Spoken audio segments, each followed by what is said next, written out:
Hello mga Katasanians! For today's video, luto na sa ta. Basic, normal lang na siya sa atong life, no?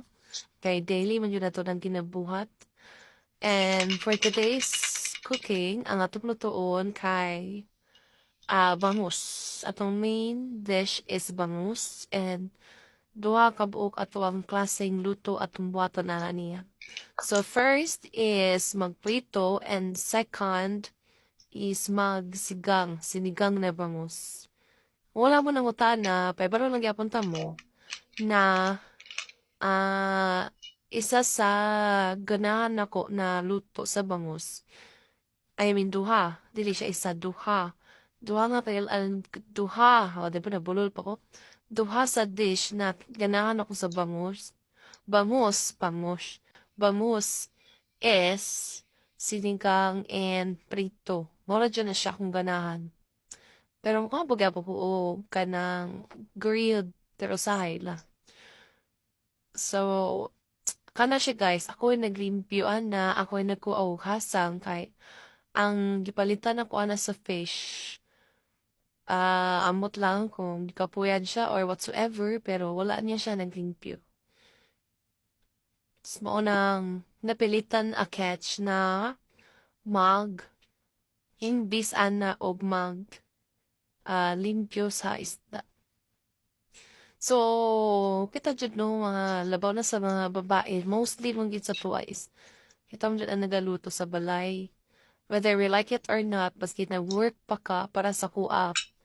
Ikan pa kuha nag-work, and then after na po gikag-work, diretso tayong pupalitan ng fish para sa muang sutanon sa dinner. Ano man na po palit o sudan, I mean isda, muna siya na itabo, nga naging kudra sila isda and na naging so, hardworking na ba ko ani? Charot. Napasasainan aninyo mo ang kusina kay dirty kitchen mo siya na dirty kid na siya. Wala pa na mo na-renovate kay akong kwarta, di sana ako pailabtan kay mawala na ko ang pagkadato kung pailabtan ako money. Charot. Ito guys, wala pa ko budget or wala pa mi budget ana kay daghan mi trabaho pero ambot lang ano, daghan mo gabi mga utang. Mo nang ana na siya nahitabo para mo na pa-renovate ang amuang kitchen. Pero plan na siya soon. O kanang tagaan mi og kanang money ni Lord o tabang ni Lord amo na siya mapaayos pati na mong mini balay ski.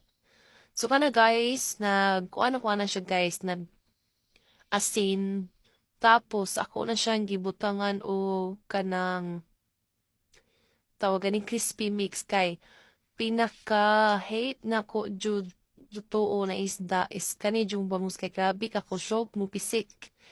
Wala jud time ana nga kana mapiksan ko sakit kaayo.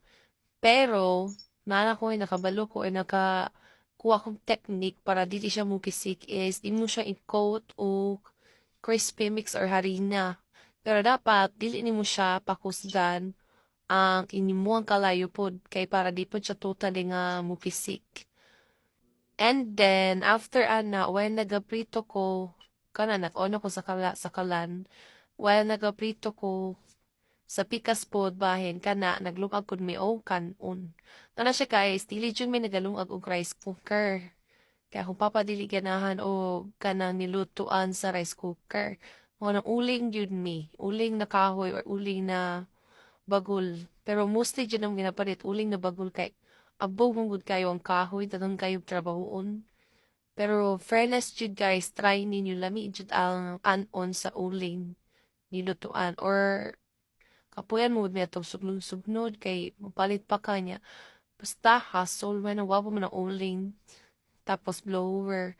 Then, ang mga sudan, sakala naman siya kinaluto. Pag wala mi og ka ng uling, di na tanan. Pero pag naapa, uling yun mo kayo.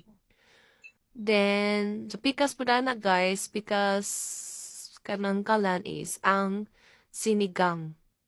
Para multitasking ba. O, mo lang na amo ang dinner for today. Unta, lami po rin yung sudan para sa mua. Thank you all for watching. God bless you. Bye-bye.